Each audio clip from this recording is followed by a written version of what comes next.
Dear learner, नमस्कार। Myself doctor Prakash Kumar Melange, assistant professor GT, department of management, Pandit Sundarlal Sharma, open university Chhattisgarh Bilaspur. Dear learner, आज जिस topic में हम discuss कर रहे हैं उसका नाम है टीम बिल्डिंग। टीम बिल्डिंग है क्या चीज? मीन्स टीम का निर्माण करना।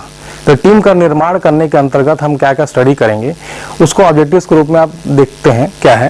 पहला जो है मीनिंग ऑफ टीम बिल्डिंग, मतलब हम समझेंगे पहले टीम बिल्डिंग का मतलब क्या है, टीम का निर्माण हम क्यों करते हैं, उसका मीनिंग जो ऑथर के हिसाब से बताया है उसको हम स्टडी करेंगे। दूसरा जो ऑब्जेक्टिव है टीम वर्सेस ग्रुप, ग्रुप और टीम जो उसको डिवाइड किया गया है। ग्रुप मीन्स क्या होता है, टीम मीन्स क्या होता है, इन दोनों का डिफरेंस क्या है, इसको हम सेकंड ऑब्जेक्टिव से पढ़ेंगे। तीसरा जो है एक्वायरिंग द टीम, टीम हम क्यों एक्वायर करते हैं, क्यों बनाते हैं, क्यों टीम का निर्माण करते हैं, उसकी स्टडी करेंगे।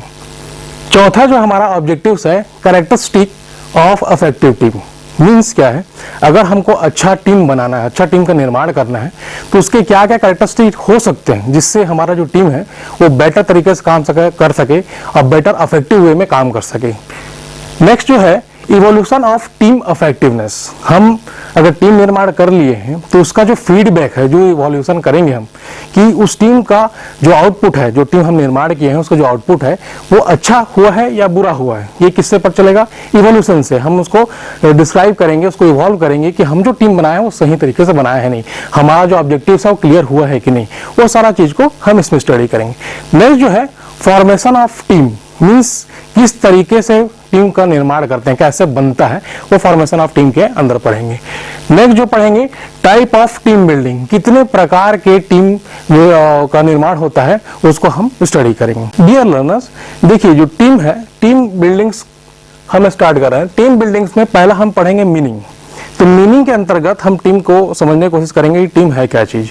टीम देखिए यहाँ लिखा हो, team building refer to the process establishing and developing a great sense to collaborate and trust between the team members। अब क्या है, मैं एक छोटी सी कहानी बताना चाहूंगा।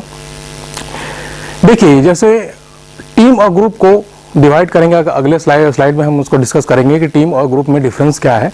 तो टीम बिल्डिंग करने के पहले टीम हम बिल्डिंग क्यों करते हैं, कि क्यों उसका निर्माण करते हैं। तो टीम का निर्माण इसलिए किया जाता है जैसे हमारा कोई उद्देश्य है, हमारा ऑब्जेक्टिव्स को फुलफिलमेंट करने के लिए टीम का निर्माण करते हैं। तो हमारा कौन सा ऑब्जेक्टिव हो सकता है, जैसे कोई ऑर्गेनाइजेशन है, कोई फर्म है, कोई कॉर्पोरेट है, सबका अलग अलग एक गोल होता है, एक मिशन होता है, एक ऑब्जेक्टिव सेटअप करते हैं।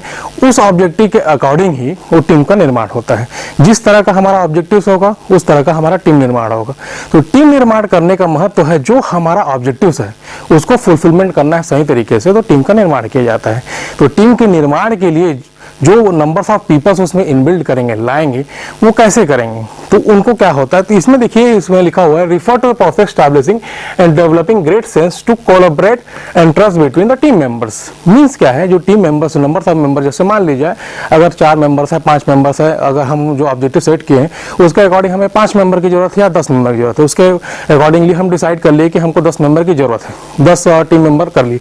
तो 10 टीम मेंबर कहाँ से लाएंगे, कौन सा एक्सपर्टीज होगा, किस टाइप के नॉलेज होगा, उसको हम पहले ले लेंगे। लेने के बाद क्या होगा, उस टीम मेंबर, जो टीम मेंबर हम डिसाइड करेंगे, मान लीजिए 10 टीम मेंबर डिसाइड किए हैं, हमारा ये ऑब्जेक्टिव है, उसको फुलफिलमेंट करने के लिए 10 मेंबर की जरूरत है। ये 10 मेंबर जो है वो क्या होगा, आपस में उसको कोलैबोरेट करके रखना है, ताकि वो जो हमारा ऑब्जेक्टिव है, जो हम रखे हुए हैं ऑब्जेक्टिव सेटअप करके उसको फुलफिलमेंट करें। तो सबसे पहले क्या है, टीम मेंबर्स को हमको कोलैबोरेट करना है। यहाँ जो वर्ड्स लिखा हुआ कोलैबोरेट, तो ये कोलैबोरेट करना है उनको, जो टीम मेंबर्स है उसको कोलैबोरेट करके उनके बीच में एक ऐसा कॉर्पोरेटिव फैक्टर्स लाना है ताकि आपस में वो ट्रस्ट बने। जिस ट्रस्ट के कारण क्या होगा, जो हमारा ऑब्जेक्टिव है सही तरीके से उन लोग को फुलफिलमेंट कर पाएंगे, काम कर पाएंगे। ये है तो टीम बिल्डिंग का मतलब। डियर लर्नर, नेक्स्ट स्लाइड है हमारा टीम वर्सेस ग्रुप। टीम निर्माण करने से पहले हमको ये समझना पड़ेगा कि ग्रुप और टीम में क्या डिफरेंसेस है, दोनों में अंतर क्या है। देखिए ग्रुप में जब ग्रुप का निर्माण करते हैं तो उसमें भी नंबर्स ऑफ पीपल्स रहते हैं, 2 और मोर, कितने भी हो सकते हैं, जैसे हमारा ऑब्जेक्टिव है उसके हिसाब से नंबर ऑफ पीपल्स हो सकते हैं और वो काम करेंगे किसी भी ऑब्जेक्टिव को फुलफिलमेंट करने के लिए। टीम में एज इट इज है, टीम में भी नंबर्स ऑफ पीपल्स होंगे और टीम का जो ऑब्जेक्टिव होगा उसको फुलफिलमेंट करने के लिए काम करेंगे। बट डिफरेंस क्या है, टीम और ग्रुप में डिफरेंस क्या है वो समझना है। तो देखिए यहाँ पर 2 ग्रुप के बारे में बताया है और ग्रुप वर्क यानी कि टीम इसके बारे में बताया। टीम मीन्स क्या हो गया, नंबर्स ऑफ पीपल्स तो होंगे, नंबर्स ऑफ पीपल्स जैसे हम एक फॉर एग्जांपल ले लेते हैं कि एक ऑब्जेक्टिव है कि प्रोडक्शन कैपेसिटी हमको 2000 यूनिट 1 मंथ में चाहिए। एक प्रोडक्शन कैपेसिटी को बढ़ाने के लिए हम नंबर्स ऑफ पीपल यानी 10 मेंबर्स को हम ग्रुप में लेके आए। अब ग्रुप बना, अब उसको टीम में कैसे कन्वर्ट करते हैं, ये नंबर ऑफ पीपल ग्रुप बना दिए और स्पेसिफिक टास्क को फुलफिलमेंट करेंगे। प्लस उसको टीम कब कहेंगे, टीम कब कहेंगे, जब जो नंबर ऑफ पीपल्स जो हम इनबिल्ड किए लाए हैं नंबर ऑफ पीपल्स को, उसमें क्या होगा, पर्टिकुलर स्पेसिफिक उनके एक्सपर्टीज होंगे। मान लीजिए हम HR डिपार्टमेंट से एक मेंबर्स ले आए, एक फाइनेंस डिपार्टमेंट से एक मेंबर्स को ले आए, एक मार्केटिंग डिपार्टमेंट से एक मेंबर्स को ले आए, एक प्रोडक्शन डिपार्टमेंट से ले आए। ये क्या अलग अलग डिपार्टमेंट से हम अलग अलग एक्सपर्टीज को ले आए और वो उसमें काम करेंगे। देखिए ग्रुप में क्या होता है, ग्रुप में केवल नंबर ऑफ पीपल्स होंगे जो कि एक पर्टिकुलर टास्क को काम करेंगे और एक सेम प्रोफेशन सेम फील्ड्स के होंगे और उस ऑब्जेक्टिव को फुलफिलमेंट का करने का काम करेंगे। बट टीम में क्या होता है, ऑब्जेक्टिव्स तो सेट है, बट क्या होगा और डिफरेंस ग्रुप से डिफरेंस ये है टीम में कि नंबर ऑफ एक्सपर्टीज उसमें होंगे, मतलब अलग अलग डिपार्टमेंट्स के अलग अलग एक्सपर्टीज होंगे और उस काम को फुलफिलमेंट करेंगे। ये है ग्रुप और टीम का differences. Next slide. Dear learners, आपको एक छोटा सा कहानी बताना चाहूंगा। देखिए नंबर्स ऑफ पीपल्स टीम में तो होते हैं, तो कुछ उसका एक छोटा सा एग्जांपल देना चाहूंगा, एक हंसी मजाक वाली एक एग्जांपल देना चाहूंगा। जैसे कि आपने सुने होंगे कि मेल और फीमेल में खाना अच्छा कौन बनाता है। तो खाना अच्छा अगर बनाने का अगर पद्धति देखा जाए तो जनरली कहते हैं कि फीमेल तो गृहिणी होती है, घर का खाना वही बनाती है, लेकिन मेल्स ज़्यादा अच्छा उसमें खाना बना सकते हैं, ऐसा मुझे मानना है। ऐसा मैं देखा हूं जैसे रेस्टोरेंट्स वगैरह में या फिर बार्स वगैरह में और XYZ में सब मेल्स ही खाना बनाते हैं। तो खाना बनाने से एक टीम के मेंबर के इनहेरेंट क्वालिटी बताना चाहूँगा। देखिए जो मेंबर्स जो अंदर में टीम के अंदर में असाइन करते हैं उसमें कैसे कैसे क्वालिटीज हो सकते हैं। जैसे खाना बनाते हैं तो खाना बनाने में जैसे हम सब्जी बना रहे हैं, सब्जी बनाते हैं तो उसमें क्या राई वगैरह डालते हैं, राई है, हल्दी है, मिर्ची है, ये सब डालते हैं। उसी के परिप्रेक्ष्य में आपको टीम के मेंबर्स की क्वालिटीज बताते हैं, इनहेरेंट क्वालिटी जो अक्सर देखा जाता है होता है इनहेरेंट क्वालिटीज, बट इससे टीम के अफेक्शन में काम करने में कोई अफेक्ट नहीं पड़ता है। जैसे कि हम तेल में राई डालते हैं, तो राई डालते हैं तो क्या होता है, वो उछलता है, बबलिंग करता है। तो कुछ टीम के मेंबर ऐसे ही होते हैं कि बबलिंग करते हैं। जैसे एट प्रेजेंट में काम दिया गया है, काम देने के बाद क्या होगा, 5:30 बजे मान लीजिए ऑफिशियल टाइम है और छुट्टी हो रहा है। अगर उनके बॉस ने बोल दिया कि 5:30 बजे छुट्टी होने वाला है, बट उसके बॉस ने बोल दिया कि ये काम करना है, तो क्या बोलेगा, झलझला आ जाएगा। ऐसा जैसे राई डाले हैं तेल में तो बबलिंग करता है, उसी तरीके से वो भी बबलिंग करेगा, सर अभी 5:30 बज गए, पहले बताना चाहिए था, पहले काम करना चाहिए था, बट लेट हो गया, मेरे को घर जाना है। इस तरह के होते हैं कुछ मेंबर्स। दूसरा मेंबर्स होते हैं कि हल्दी की तरह होते हैं। जैसे हल्दी अगर सब्जी में डालते हैं तो करते कुछ नहीं है, बस वो डालते हैं तो क्या कलर हो जाता है। हल्दी जैसे ही सब्जी में डालते हैं क्या होता है, वो कलर हो जाता है। उसी प्रकार से कुछ मेंबर्स होते हैं जैसे वो करते कुछ नहीं है, उस टीम में काम कुछ नहीं करेंगे, लेकिन कुछ अपना प्रेजेंस दिखा के बोलते हैं कि मैंने ये काम किया है, मतलब क्रेडिट लेने का काम पूरा करते हैं। ऐसे कुछ मेंबर्स होते हैं। कुछ मेंबर्स होते हैं मिर्ची की तरह, जैसे मिर्ची डालते हैं सब्जी में तो तीखा हो जाता है। उसी प्रकार कुछ टीम मेंबर्स भी मिर्ची की तरह होते हैं जो गलत गलत बातें करते हैं या फिर कोई टेंशन देने का काम करते हैं, किसी को गोसिप करके भड़काने का काम करते हैं, गाली गलौज से बात करते हैं। कुछ मेंबर्स ऐसे होते हैं, ये इनहेरेंट क्वालिटी है। कुछ मेंबर्स नमक की तरह होते हैं, मीन्स जैसे सब्जी में नमक डालते हैं तो क्या होता है, वो अपना स्वाद को बिखेर देता है, उसका अस्तित्व कुछ नहीं रहता लेकिन वो अपना स्वाद को बिखेर देता है। कुछ मेंबर ऐसे होते हैं, नमक की तरह होते हैं, जो अपना क्रेडिट लेने के लिए आगे नहीं आते हैं, बट उनके प्रेजेंस में जब वो अपना काम करते हैं तो वो पूरी तरह से प्रोजेक्ट को सही तरीके से काम कर लेते हैं। ऐसे कुछ मेंबर्स होते हैं।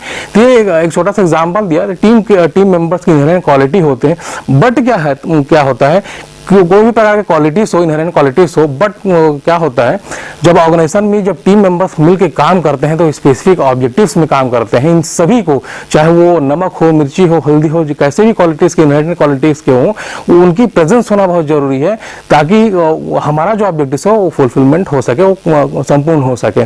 तो भले वो नमक हो या हल्दी हो या मिर्ची हो, जैसे भी हो, लेकिन उनके प्रेजेंस में क्या होता है, हमारा जो ऑब्जेक्टिव है, क्योंकि हम जो ये तो इनहेरेंट क्वालिटीज हो गया, बट क्या होता है हम उन टीम मेंबर्स इसलिए लाए हैं क्योंकि उन्हें स्पेसिफिक क्वालिटीज है, मींस वो उस परफेक्ट नॉलेज का बंदे को हमको लेके आए हुए हैं अपने टीम में। जैसे हम अभी एग्जांपल दिए थे HR का, मार्केटिंग का और प्रोडक्शन का, ये स्पेसिफिक टीम्स के मेंबर्स को हम लेके आए हैं जिसको उस स्पेसिफिक सब्जेक्ट्स के बारे में नॉलेज है।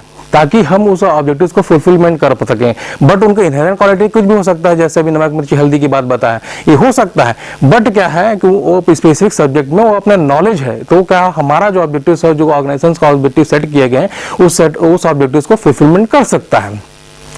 नेक्स्ट हम ये देखेंगे एक्वायरिंग द टीम।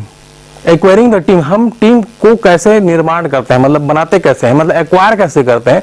देखिएगा, देखिए इसमें लिखा हुआ which know which resources are pre assigned. Means क्या है, रिसोर्सेस हम पहले तो ऑब्जेक्टिव सेट करते हैं, ऑब्जेक्टिव सेट करने के बाद हम टीम मेंबर को डिसाइड करेंगे कि मान लीजिए हमारा ऑब्जेक्टिव है कि हमको 2000 प्रोडक्शन देना है इस मंथ, 2000 प्रोडक्शन देने के लिए जितने टीम मेंबर्स की जरूरत पड़ेगी उसके हिसाब से हम उतने टीम मेंबर्स को क्या करेंगे, इनबिल्ड करेंगे।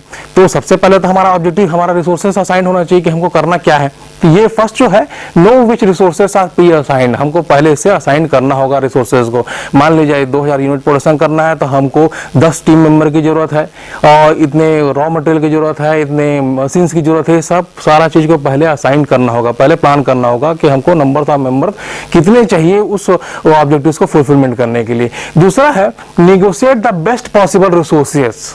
नेगोशिएट बेस्ट पॉसिबल रिसोर्सेस में होता है कि जितना, मान लीजिए हमको 10 एम्प्लॉइज की जरूरत है और हम 20 एम्प्लॉइज वहां रख लीजिए उस प्रोडक्शन को करने के लिए, तो रिलायबल नहीं है। तो हमको जितने की जरूरत है, जितना हमें उसको लिमिटेड कर सके, हम इतना ऑप्टिमाइज कर सके उतना करना है। जैसे हमको 10 एम्प्लॉइज की जरूरत है उस प्रोडक्शन यूनिट को प्राप्त करने के लिए, तो उतना ही करना है, उससे ज्यादा हमको करने की जरूरत नहीं। ये मतलब सेकेंड पॉइंट को अवॉइड करता है कि जितना बेस्ट पॉसिबल रिसोर्सेस हो सके उतना करेंगे। नेक्स्ट जो है right person at right time and right place with right direction. Means क्या होगा, right people right person. Right person means क्या हो गया कि जैसे मान लीजिए हमको 2000 यूनिट प्रोडक्शन करना है, तो हमको प्रोडक्शन डिपार्टमेंट से अगर टीम के मेंबर चाहिए तो हम उसी स्पेसिफिक डिपार्टमेंट के मेंबर्स को लेके आएंगे, उसको नॉलेज हो।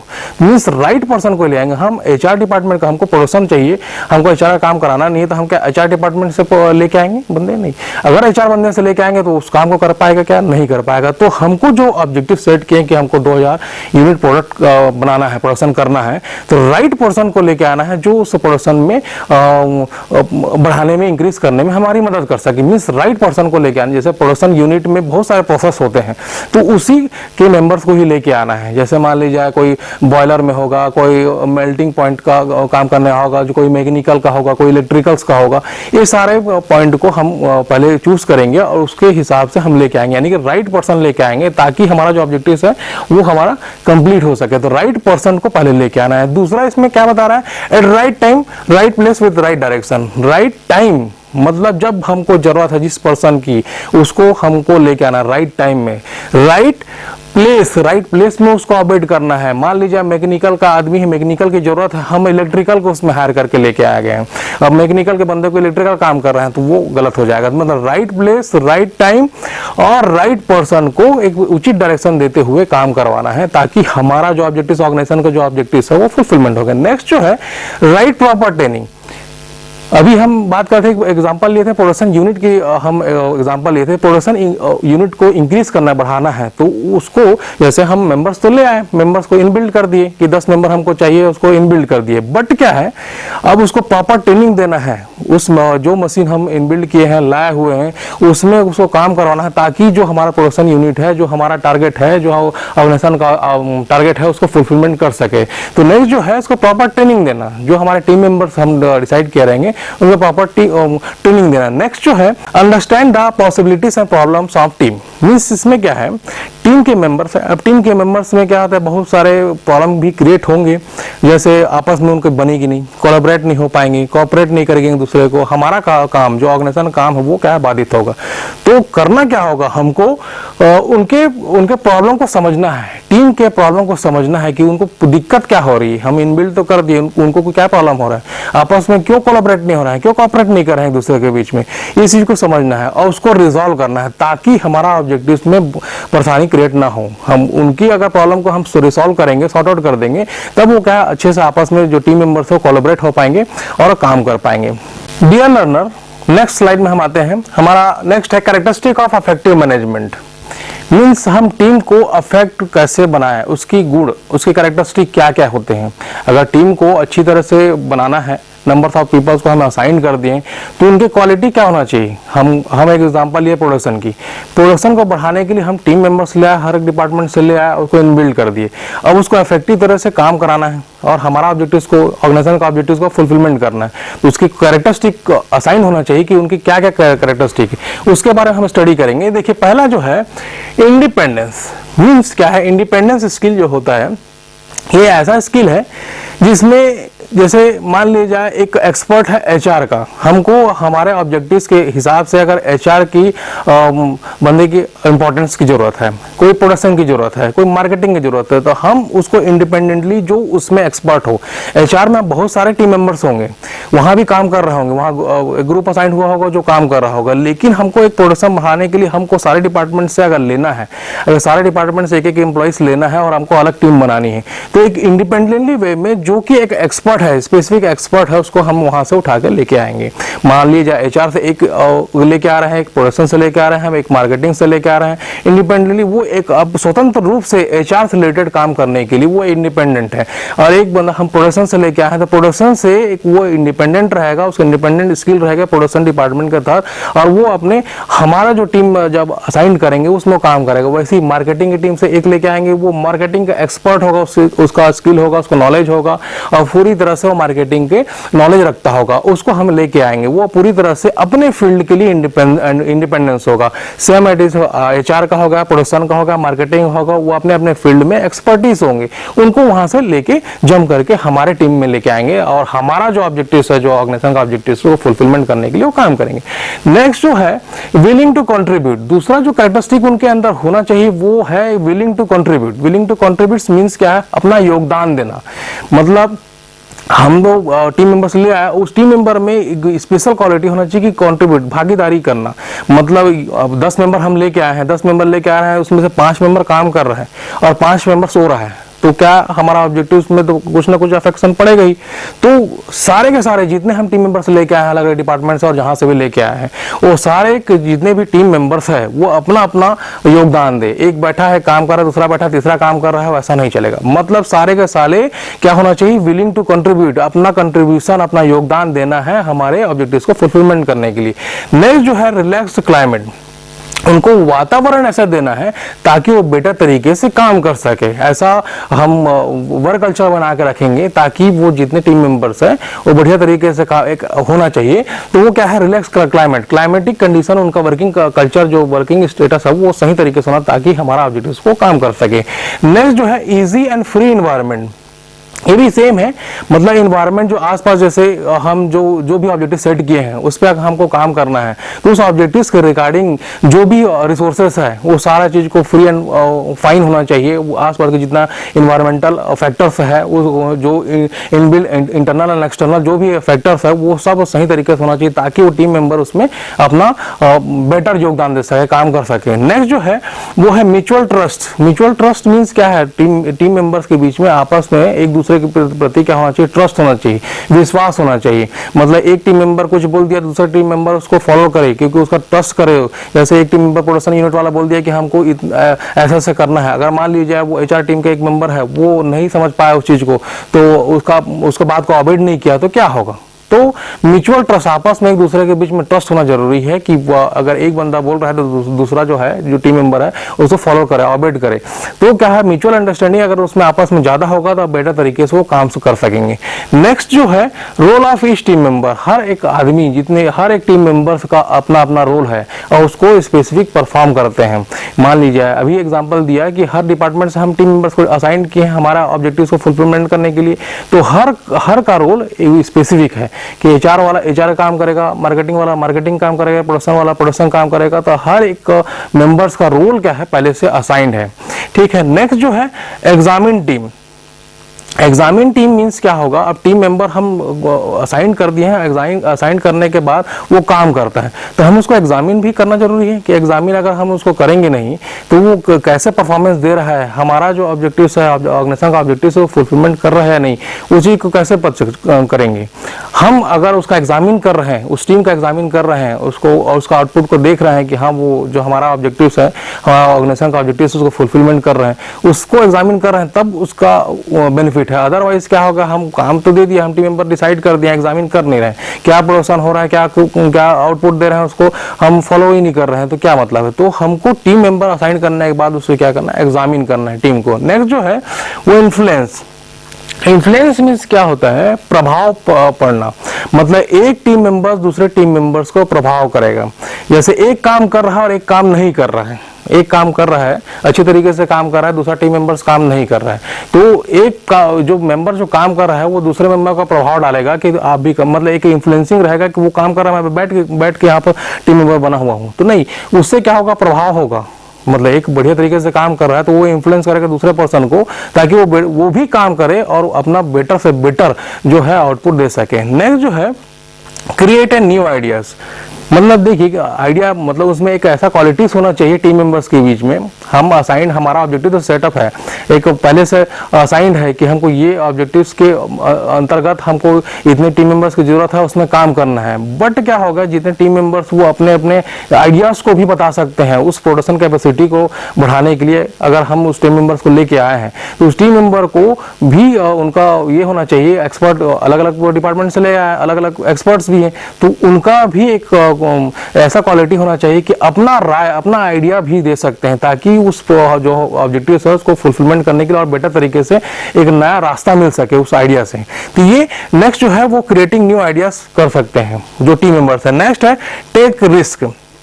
रिस्क लेना, मतलब कुछ काम कर रहे हैं तो काम करने के लिए जाहिर सी बात है रिस्क लेना होता है। कुछ मान लीजिए हमको पता नहीं है वो इन फ्यूचर क्या होने वाला है, ठीक है, वो प्रोडक्शन उतना मिलेगा नहीं, हम टीम मेंबर डिसाइड कर लिए हैं, लेकिन उस टीम मेंबर उतना प्रोडक्शन जो हमारा ऑब्जेक्टिव है उसको सेटअप किए हैं, उसको फुलफिलमेंट कर पाएंगे कि नहीं कर पाएंगे ये तो मालूम नहीं है। तो रिस्क लेके काम करना होगा ताकि हम उसको ऑब्जेक्टिव को फुलफिलमेंट कर सकें। नेक्स्ट जिसको हमें समझना है क्लियर अबाउट गोल। मतलब गोल के प्रति क्लियर होना चाहिए कि जो हमारा ऑब्जेक्टिव है सेटअप किए हैं वो हर टीम मेंबर्स के माइंड में सेट होना चाहिए कि हमको ये ऑब्जेक्टिव मिला हुआ है, हमको ये काम कंप्लीट करना है। तो सब मेंबर के बीच में क्या होना चाहिए, गोल यानी जो ऑब्जेक्टिव है वो क्लियर होना चाहिए। डियर लर्नर, मैं एक और एग्जांपल देना चाहता हूँ। देखिए हमारा जो क्रिकेट टीम है उसको ग्रुप बोलते हैं क्या, टीम क्रिकेट टीम को क्रिकेट ग्रुप बोलते हैं क्या? देखिए ग्रुप इसलिए नहीं बोलते हैं उसको, टीम इसलिए बोलते हैं। टीम में क्या, ग्रुप में क्या है कि नंबर्स ऑफ पीपल्स होंगे, लेकिन वो स्पेसिफिक टास्क को करने के लिए स्पेसिफिक सभी एक ही प्रकार के नॉलेज रखते हैं। बस टीम में क्या होता है, अलग अलग प्रकार का नॉलेज रख रहे हैं, अलग अलग प्रकार के एक्सपर्टीज होते हैं और वो स्पेसिफिक टास्क को पूरा करते हैं। तो क्रिकेट को क्या है, टीम कहा जाएगा, नॉट ए ग्रुप नहीं कहा जाएगा। क्यों? क्योंकि उसमें भी देखिए कोई बैट्समैन होते हैं, कोई बॉलर्स होते हैं, कोई फील्डर्स होते हैं, तो अलग अलग प्रकार के एक्सपर्टीज होते हैं जो अपना काम को निर्धारित रखे हुए हैं। और जो ऑब्जेक्टिव, उनका ऑब्जेक्टिव क्या है कि भारत को, मान लीजिए इंडिया के क्रिकेट टीम है तो वो भारत को आगे बढ़ाने का, भारत को क्रिकेट में जिताने का ये काम करेंगे। तो अलग अलग प्रकार के उसमें क्या है, एक्सपर्टीज है, कोई बैट्समैन है, कोई बॉलर्स है, कोई फील्डर्स है। तो ये टीम का, इसलिए उसको टीम कहते हैं क्योंकि डिफरेंट एक्सपर्टीज है, लेकिन ग्रुप में कन्वर्ट नहीं कर सकते। उसको ग्रुप बोल सकते हैं क्या, क्रिकेट ग्रुप ऐसा कोई बोलते हैं, क्रिकेट टीम, इसलिए उसको क्रिकेट टीम का संबोधन किया गया है। Next we have to study evolution of team effectiveness. Team को इफेक्टिव बनाने के लिए उसको पहले इवॉल्व करना पड़ेगा कि हम जो टीम मेंबर्स असाइंड किए हैं, असाइंड करने के बाद हमारा ऑब्जेक्टिव को फुलफिलमेंट करने के लिए उसको काम करवा रहे हैं। तो काम तो कर रहे हैं, तो काम कर रहे हैं कि बेटर तरीके से काम कर रहे हैं या नहीं कर रहे हैं, इसको हम कैसे इवॉल्व करेंगे। तो नेक्स्ट जो हमारा जो है इवोल्यूशन ऑफ टीम इफेक्टिवनेस, मतलब कितने बेटर तरीके से वो काम कर रही है, जो हमारा टीम असाइंड किए हैं उसको इवॉल्व करना जरूरी है। तो उसमें क्या क्या पॉइंट्स है, इसको आइए स्टडी करते हैं। पहले देखिए टीम का गोल, पहला तो गोल निर्धारित है कि हमारा ऑब्जेक्टिव निर्धारित है कि इस ऑब्जेक्टिव में उस टीम मेंबर है जो काम करेंगे। तो पहला हमारा जो है टीम का गोल जो है वो निर्धारित, ठीक है। इफेक्टिव वे में मींस क्या है, जो हमारा ऑब्जेक्टिव को फुलफिलमेंट करने के लिए जो टीम रखा गया हुआ है उस टीम मेंबर को इफेक्टिव बनाने का ये पॉइंट्स है। पहला जो है वो टीम गोल है। दूसरा जो है पार्टिसिपेटिंग, मींस वो आपस में पार्टिसिपेट करेंगे। ये नहीं कि एक सो रहा है, एक बैठा हुआ है, एक काम कर रहा है, एक कुछ और गॉसिप कर रहा है, तो ऐसा नहीं। हर मेंबर्स जो है वो पार्टिसिपेट करेगा अपने काम के प्रति। नेक्स्ट जो है फीडबैक, प्रॉपर फीडबैक देना है, मतलब जो टीम के जो हेड होंगे वो सब ये सारा जो पॉइंट्स है वो टीम के जो हेड है वो इसको इवॉल्व करेंगे। तीसरा जो पॉइंट है वो फीडबैक। फीडबैक मीन्स क्या है, उनसे फीडबैक लेंगे। जैसा आज काम दिए वो काम को वो टीम मेंबर का निष्पादित किया, कंप्लीट किया, तो उससे जो टीम हेड है क्या करेगा, फीडबैक लेगा, ताकि फीडबैक लेगा पता चलेगा उस टीम हेड को कि वो सही तरीके से काम किया। तो फीडबैक बहुत जरूरी है, इवॉल्व करना है हमको तो फीडबैक लेना जरूरी है। टीम डिसीजन मेकिंग, अब टीम का क्या होगा, डिसीजन मेकिंग, मतलब वो पर्टिकुलर इन्वॉल्व, वो जैसे कि हम पिछले स्लाइड में हम स्टडी किए हैं कि टीम जो है वो एक पर्सनल जो है वो इंडिपेंडेंट है, एक टीम मेंबर थे इंडिपेंडेंट है, इंडिपेंडेंट एक्सपर्ट्स है, तो उनको डिसीजन मेकिंग का एक अथॉरिटी रहता है कि वो अपना डिसीजन ही बता सके। मान लीजिए हम प्रोडक्शन की बात कर रहे थे, प्रोडक्शन को इंक्रीज करना है, सेटअप तो कर दिए हैं, सेटअप करने के बाद उसको हमको और इंक्रीज करना है, उस प्रोडक्शन कैपेसिटी को इंक्रीज करना है, तो उन जो टीम मेंबर जो साइन किए हुए हैं उन टीम मेंबर भी अपना राय दे सकते हैं, अपना डिसीजन मेकिंग कर सकते हैं, यहाँ ये चेंज करना है, वहाँ वो चेंज करना है, वो बता सकते हैं। मतलब अगर उसको इनहेरेंट का और क्वालिटी को इंक्रीज करना है तो अपना जो टीम मेंबर्स है वो अपना डिसीजन दे सकते हैं।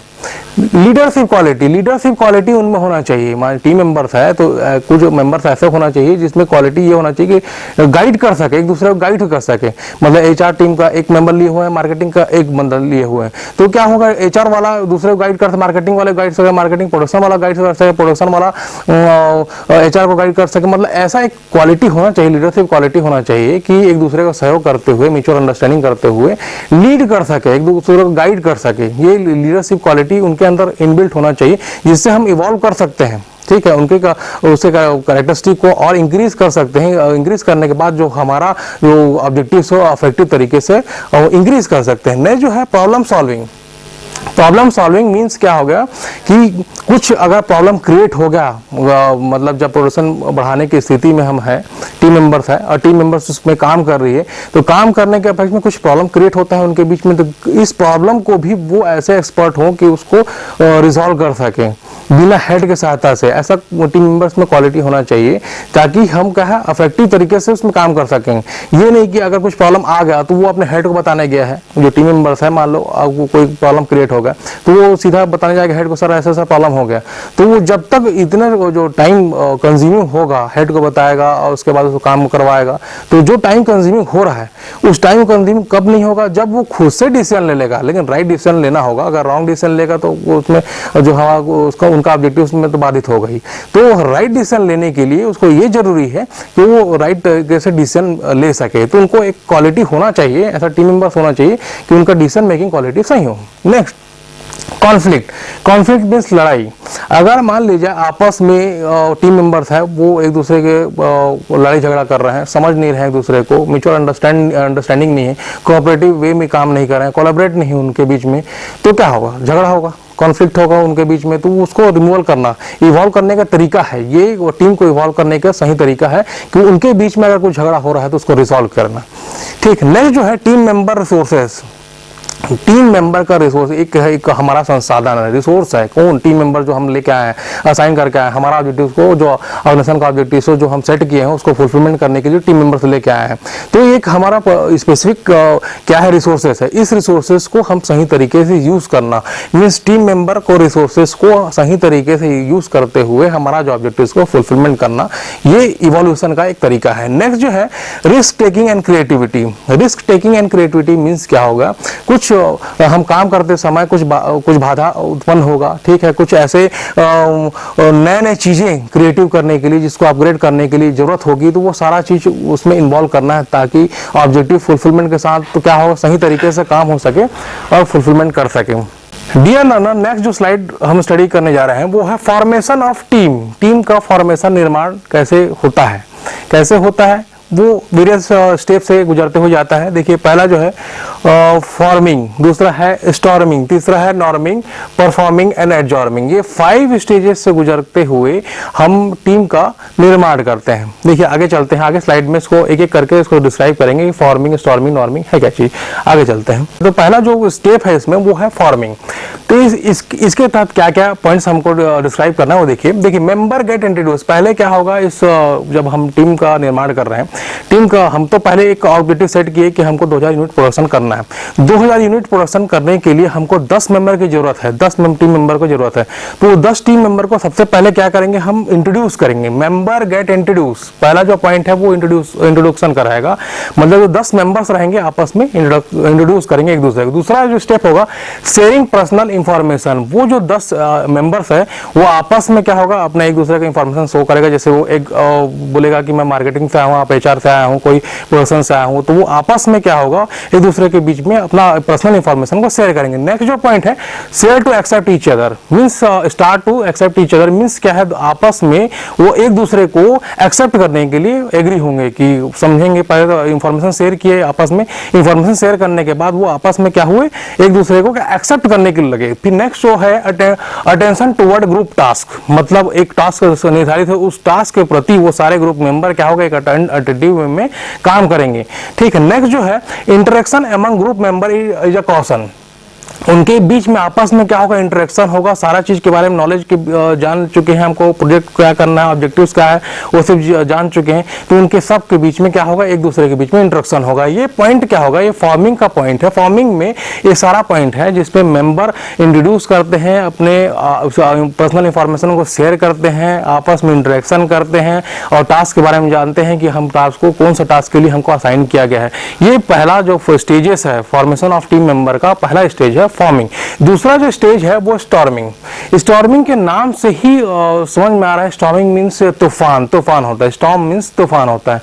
अब क्या होगा, पहला के स्टेज में हम फॉर्मिंग तो कर दिए, बना दिए हैं, मेंबर्स ले आए हैं और उनके बीच में इंट्रोडक्शन वगैरह सब हो गया। अब नेक्स्ट स्टेज में क्या होगा, वो क्या अलग अलग एक्सपर्ट होंगे, जो मेंबर्स आए होंगे अलग अलग नॉलेज के पर्सन होंगे, अलग अलग एक्सपर्टीज होंगे, तो वो आपस में क्या होगा, एक तूफान की तरह स्टेजेस डेवलप होगा, जिसमें पहला जो है आपस में स्टेटस की लड़ेंगे, क्योंकि वो बोलेगा कि मैं नॉलेजेबल हूँ, वो दूसरा बंदा बोलेगा मैं नॉलेजेबल हूँ, तीसरा बंदा बोलेगा मैं नॉलेजेबल हूँ।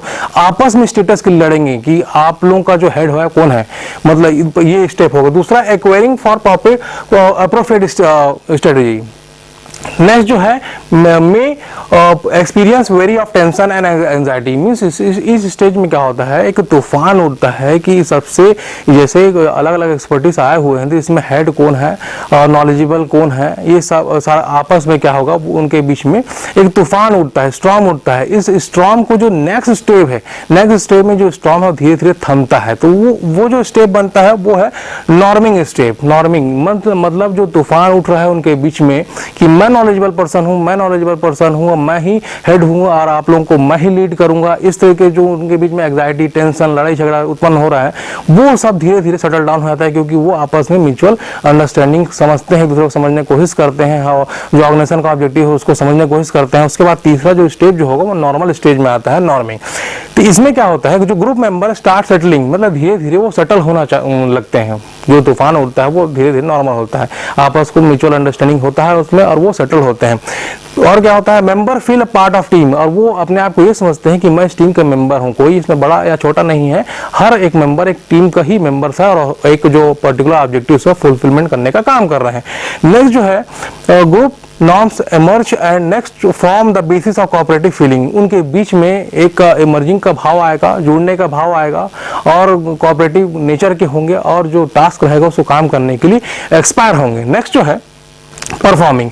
इस स्टेज में क्या होगा, नॉर्म देखिए जो स्टेज है फॉर्मिंग, स्टॉर्मिंग, नॉर्मिंग, अब क्या होगा परफॉर्मिंग। परफॉर्मिंग मींस क्या होगा, अब सब कुछ सेटलमेंट हो गया है, कुछ सेटल्ड हो गया है, म्यूचुअल अंडरस्टैंडिंग हो गया, को आपस में कोऑपरेटिव नेचर के हो गए हैं, टास्क को समझ चुके हैं, तो अब क्या करेंगे, परफॉर्म करेंगे, जो उनको ऑब्जेक्टिव सेट हुआ है उसको परफॉर्म करेंगे। इस स्टेज में पहले क्या करेंगे, जो कॉम्प्लेक्स प्रॉब्लम है उसको हैंडल करेंगे, रिसॉल्व करने की कोशिश करेंगे, मतलब ये स्टेज जो होगा परफॉर्मिंग स्टेज हो गया, परफॉर्म करना है। उसके बाद क्या है, task are accomplish. Task accomplish means उसको संपादन करना, कंप्लीट करना, जो टास्क दिया गया ऑब्जेक्टिव जो है उसको फुलफिलमेंट करने का काम करते हैं ये, मतलब और क्या है, functional roles of perform means इस स्टेज में पूरी तरह से जो ऑब्जेक्टिव है उसमें काम करने के लिए प्रेरित होते हुए काम को निष्पादन करते हैं, कंप्लीट करते हैं। लास्ट में क्या होता है, एडजॉर्निंग, दिख रहा होगा ये group wrap up its work then dissolve, means इस स्टेज में, एडजॉर्निंग स्टेज में क्या होता है कि आफ्टर कंप्लीशन ऑफ जॉब जो हमारे टास्क होता है उसको कंप्लीट होने के बाद जो क्या होगा उसको डिसॉल्व करना, ब्रेक करना, तोड़ना, उसको एडजॉर्निंग कहते हैं। तो इस स्टेज में क्या होता है, कंप्लीट डिसॉल्व द टीम, जो हम टीम मेंबर्स बनाए हुए हैं, ग्रुप बनाए हुए हैं, उसको रिसॉल्व करना, तोड़ना, ब्रेक करना, वो एडजॉर्निंग। तो ये क्या है, फॉर्मेशन ऑफ टीम का स्टेप्स है, इस तरीके से फॉर्मेशन होता है टीम का। पहला जो है नॉर्मल, पहला जो है वो क्या है, फॉर्मिंग हो गया, फिर उसके बाद स्टॉर्मिंग, नॉर्मिंग, फिर performing, then adjourning. This is the step of क्या है, team formation. Dear learner, next जो है type of team building, means कितने प्रकार के टीम बिल्डिंग का मतलब निर्माण करते हैं, कितने प्रकार के हम टीम का निर्माण करते हैं, टाइप्स। तो देखिए टाइप जो है वो बहुत सारे प्रकार के टाइप्स हो सकते हैं, जैसे हमारा ऑब्जेक्टिव सेट होता है उसके हिसाब से हम टीम का निर्माण कर सकते हैं। लेकिन बेसिकली वो 3-4 प्रकार के बेसिकली टीम बिल्डिंग के टाइप्स हैं, और भी इंक्रीज हो सकते हैं, वो 10 प्रकार भी हो सकते हैं। जैसा हमारा ऑब्जेक्टिव है उसके हिसाब से हम टीम का टाइप बना सकते हैं। तो बेसिकली जो है वो है problem solving team, self manage work team, cross functional team and virtual team. देखिए प्रॉब्लम सॉल्विंग टीम मतलब क्या है, किसी स्पेसिफिक टास्क में जिसमें प्रॉब्लम क्रिएट हुआ है उसको फुलफिलमेंट करने के लिए टीम बनाते हैं, तो प्रॉब्लम सॉल्विंग टीम हो गया। दूसरा जो है सेल्फ मैनेज टीम, मतलब खुद के एक प्रॉब्लम क्रिएट हुआ है कि मतलब एक पर्टिकुलर प्रोडक्शन डिपार्टमेंट में प्रॉब्लम है, तो उसको मैनेज करना है, अपने सेल्फ प्रोडक्शन डिपार्टमेंट के ही काम को निष्पादन करना है, तो उसके लिए वो एक टीम बनाई हुई, छोटी सी टीम बनाई हुई और उस काम को कंप्लीट कर रही, तो सेल्फ मैनेज, खुद को मैनेज करने के लिए एक टीम बनाई हुई है, तो उसको सेल्फ मैनेज टीम होगा। नेक्स्ट जो क्रॉस फंक्शनल टीम ये होता है, जैसे हमको एक ऑब्जेक्टिव सेट किए हुए हैं, बट क्या है उसमें डिफरेंट फंक्शनल एरिया के एक्सपर्टीज चाहिए, जैसे कोई एचआर के लिए है, मार्केटिंग के लिए है, प्रोडक्शन के लिए है, और हमारा ऑब्जेक्टिव फुलफिलमेंट कर रहा है। तो ऐसे जो क्रॉस फंक्शनल डिफरेंट एरियाज के हम टीम मेंबर को ला के हम एक ऑब्जेक्टिव सेट करते हुए काम कर रहे हैं, तो ऐसे को क्या कहते हैं, क्रॉस फंक्शनल टीम कहते हैं, मतलब डिफरेंट एक्सपर्टीज को लेके आके हमको उसको काम करवाएं। नेक्स्ट जो है वो वर्चुअल टीम में क्या होता है, वो हम वो जो मतलब एग्जिस्टेंस नहीं होता है, बट क्या होता है वर्चुअली हम वो दूर के, जैसे हम आजकल देखते हैं सब ऑनलाइन का माध्यम से वर्क होता है, ऑनलाइन के जैसे कोरोना काल में सब ऑनलाइन के माध्यम से ही काम किया गया है, ठीक है। तो वो क्या होता है, ऐसा टीम का निर्माण किया कि वो ऑनलाइन घर बैठे हुए उस काम को निष्पादन कर सकते हैं। ऐसे टीम को क्या कहते हैं, वर्चुअल टीम होता है, जो कि दूर रहते हुए भी कंप्यूटर के माध्यम से या फिर ऑनलाइन के माध्यम से उस काम को निष्पादन कर सकते हैं, उसको कहते हैं वर्चुअल टीम। डियर लर्नर, जैसे कि आपने आज जिस टॉपिक में डिस्कशन किए हैं वो टीम बिल्डिंग, तो जाहिर सी बात है आपको अच्छी तरीके से समझ में आया होगा कि टीम क्या चीज है, टीम और ग्रुप में डिफरेंस क्या है, कैरेक्टरिस्टिक उसका क्या है, इवोल्यूशन कैसे करते हैं, टीम को बेटर तरीके से इफेक्टिव कैसे बनाते हैं, और टाइप ऑफ टीम क्या है, कैसे फॉर्मेशन करते हैं, सारा चीज आज डिस्कशन हुआ है।